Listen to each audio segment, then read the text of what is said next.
ते नंगन पेरन सां लहू टहकंदो रहियो लूह ढेरन सां।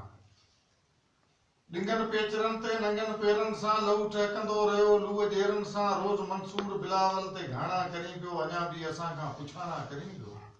हू मसंदे तकवा तो फतवा लिखे कई दिलनि जा काबा लुड़ी था वञनि। हू मसंदे तकवा तो फतवा लिखे कई दिलनि जा काबा लुड़ी था वञनि। क़त्ल जे रवाजनि जी रवायत ॾिसी फर्श जा अर्श बि धुली था वञनि। हू इब्ने इंसां पे सूलीअ चढ़ियो जलादनि जूं पुछियूं थपियूं ते वयूं। हू इब्ने इंसां पे सूलीअ चढ़ियो जलादनि जूं पुछियूं थपियूं ते वयूं। हुन जियापे जी जंग हाराए छॾी पुछण ते ज़बानूं कपियूं ते वयूं। सवे सरमंदनि जा संद साणा करी पियो अञा बि असां खां पुछाणा करी पियो। ही तकियनि ते तहजुद तस्बीहूं पढ़ी जियूं केसीं जग में ख़ुदा रहासीं। ही तकियनि ते तहजुद तस्बीहूं पढ़ी जियूं केसीं जग में ख़ुदा रहासीं। न धरती न सरती असांजी किथे बेखफन बेघर उदारा हुआसीं। वियो काल विकणी गबरू बचन खे चई मुल मानीअ में महांगा थिया।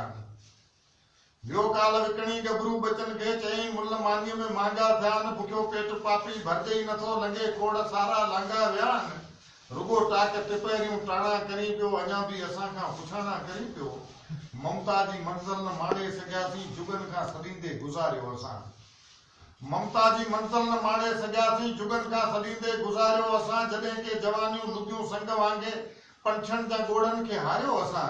ही शम्स कमर ऐं सितारा गवाह थी जो मक़तल जे भितनि खां पुछी थो सघीं।